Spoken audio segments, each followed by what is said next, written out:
Salah satu faktor yang bisa menyebabkan kematian pada seorang perempuan yang hamil antara lain adalah aborsi, apalagi jika tidak dilakukan secara medis. Telah hadir di studio kami Ketua Umum Ikatan Dokter Indonesia Profesor Dr. Ilham Utama Marsis. Prof. Marsis, selamat malam.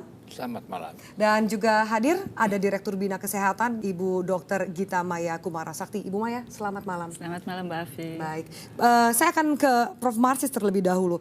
Ada data yang menunjukkan ini luar biasa mencengangkan, Prof. Marsis.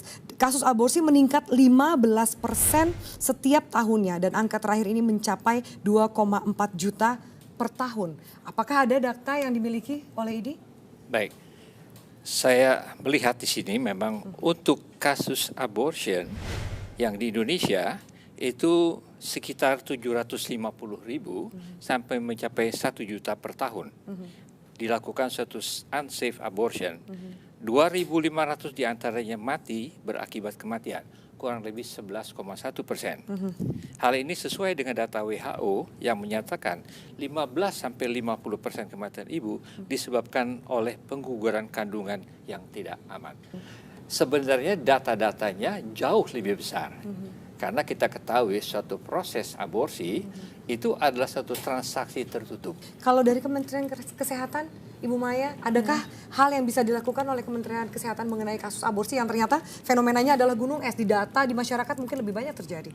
Nah, Kementerian Kesehatan sebagai amanah dari Undang-Undang 36 tahun 2009 sudah membuat yang disebut PP 61 tahun 2014 yang disebut tentang PP Kesehatan Reproduksi. Di dalam PP tersebut ada 3 hal penting yang termaktub di dalam PP Kesehatan Reproduksi tersebut, yang terkait dengan kesehatan ibu, kemudian yang terkait dengan pengecualian aborsi yang disebabkan oleh indikasi kedaruratan medis dan karena korban perkosaan, kemudian kehamilan di luar alamiah.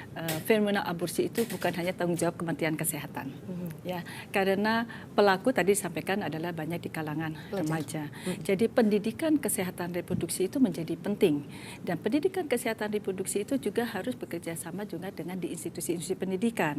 Remaja-remaja kita yang masih di sekolah. Ada gitu pendidikan soal reproduksi dan juga seksual di kita tidak mengatakan sexual education. Yang kita sampaikan adalah pendidikan kesehatan reproduksi, di mana baik siswa putra maupun siswa putri mengerti tentang organ-organ reproduksinya, sehingga ketika mereka bergaul antara laki-laki dan perempuan, mereka mengerti konsekuensinya. Oke. Bagi kalau misalnya, Prof, saya tanya pendapat Anda, ini juga banyak dokter-dokter yang, kami punya penelusuran juga, ini dokter-dokter berkedok klinik gitu ternyata melakukan aborsi secara ilegal. Dari pandangan Anda sebagai Ketua Umum Ikatan Dokter Indonesia, seperti apa nih perilaku dokter-dokter ini kan juga melanggar sumpah dari dokter kan? Mungkin kita harus tinjau kembali, memang terbitnya PP 61 2014 sebenarnya adalah tujuannya untuk memberikan jalan keluar untuk aborsi yang aman. Ya, kalau saya mengatakan PP 61 ini malah saya berpendapat harus disempurnakan lagi. Ini celah yang sangat berbahaya, jadi dimanfaatkan oleh kawan-kawan saya yang ada. Seharusnya memang kalau menurut saya harus direvisi, di mana pada waktu itu disebutkan bahwa sesudah terjadi pembuahan dia dianggap sebagai makhluk hidup dan tidak boleh dihentikan kecuali ya adanya misalnya suatu keadaan kedaruratan. Saya mengajak Ibu dan juga Bapak dan juga pemirsa untuk melihat lebih jauh. Kami akan menunjukkan betapa mudahnya akses untuk menggugurkan kandungan secara medis. Tim NSM melakukan penelusuran dan berhasil menemui seorang oknum dokter yang membuka praktek aborsi berkedok klinik ini. Berikut hasil investigasi kami.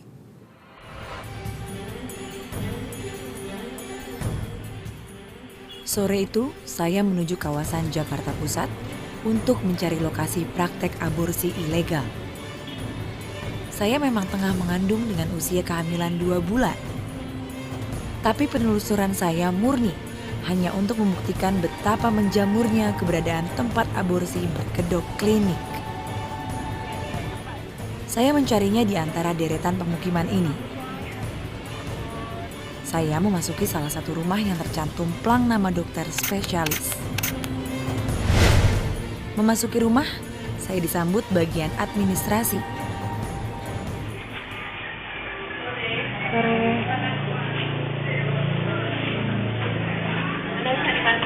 Kalau mau tanya dulu sih sebenarnya, karena saya terlambat. Iya, mau. Ini pendaftarannya 50. 50.000. Konsultasinya 250, jadi 300 dari depan dulu. 300.000. Setelah dari hasil USG baru mingguan dia langsung sama dokternya. Oh gitu. Tapi USG-nya itu USG dari luar atau langsung? Ini pilihan USG-nya. Langsung ya? Betul. Setelah nanti dari hasil USG baru mingguan dia langsung sama dokternya. Gitu. Ya. Setiap pasien ternyata diharuskan membayar biaya sebesar Rp300.000 hanya untuk periksa dan konsultasi terlebih dahulu. Usai memberikan identitas sekadarnya, saya diminta untuk menunggu kedatangan sang dokter. Saya memanfaatkan waktu untuk melihat situasi klinik ini. Rumah yang tak terlalu bersih dan higienis seperti klinik pada umumnya. Orang pun bebas lalu lalang dan keluar masuk ruangan. Tak lama kemudian, dokter yang akan memeriksa saya datang. Sorry dokter. Duduk. Apa nih? Saya telat. Iya, tapi sudah belum. Ya, Kapan terakhir mens? terakhir mens itu akhir Oktober. Kira-kira Oktober. Sampai sekarang seharusnya sih sudah ya. Saya pun diminta untuk berbaring di atas ranjang periksa pasien untuk cek USG atau ultrasonografi. Klinik ini memiliki peralatan medis pemeriksaan kehamilan yang cukup lengkap. Namun bisa saya katakan, kondisinya terlihat usang. Tak berapa lama, dokter membacakan hasil USG-nya.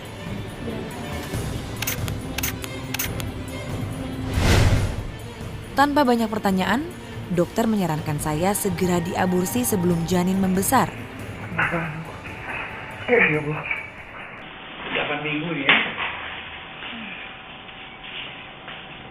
Ini ukurannya. 7 minggu atau 7 minggu 6 hari ya, kira-kira 8 minggu.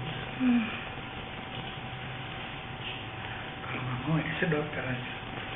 Disedot tuh pakai alat apa ya dok? Suntik gitu. Oh saya nggak bisa ngerasain.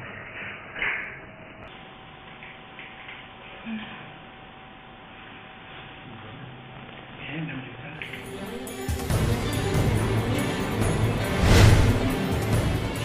Di akhir penelusuran, saya menyudahi konsultasi dan meninggalkan ruangan dengan alasan akan kembali jika sudah memiliki uang yang cukup. Apa yang saya temukan membuktikan bahwa masih terdapat oknum dokter yang menyalahgunakan profesinya untuk tindakan aborsi. Prof. Marsis, saya minta tanggapan Anda. Itu hasil penelusuran dari tim NSI. Baik, saya katakan tentunya di sini Pak tidak bermain dokternya sendiri. Ada satu rangkaian rantai yang kita sebut dengan suatu sindikatnya. Menurut hemat saya, ini pasien kadang-kadang tidak datang langsung ke dokter, tapi ditangkap oleh yang namanya perantara-perantara. Nah, memang sulit kalau tidak tegas. Saya katakan bahwa ketegasan hukum, penegakan hukum ini yang diperlukan untuk memberantas aborsi yang ilegal. Terima kasih. Oke, Ibu bagaimana tanggapan Ibu? Kalau lihat dari film tadi, kalau memang itu mulus, dia tidak meninggal. Tapi banyak sekali kasus-kasus aborsi terjadi perdarahan kemudian meninggal. Ya. Dan ketika meninggal, lalu baru dilacak. Baik, Bapak Ibu, kita akan tetap melanjutkan diskusi ini pemirsa, dan juga kami akan hadirkan informasi penjajah obat penggugur kini secara terang-terangan membuka lapak online. Satu persatu produk untuk menghentikan kehamilan pun diperkenalkan tanpa ada batasan. Sebuah fenomena yang membuat tindakan aborsi seolah-olah menjadi hal yang lazim. Kami akan segera kembali, tetaplah bersama kami.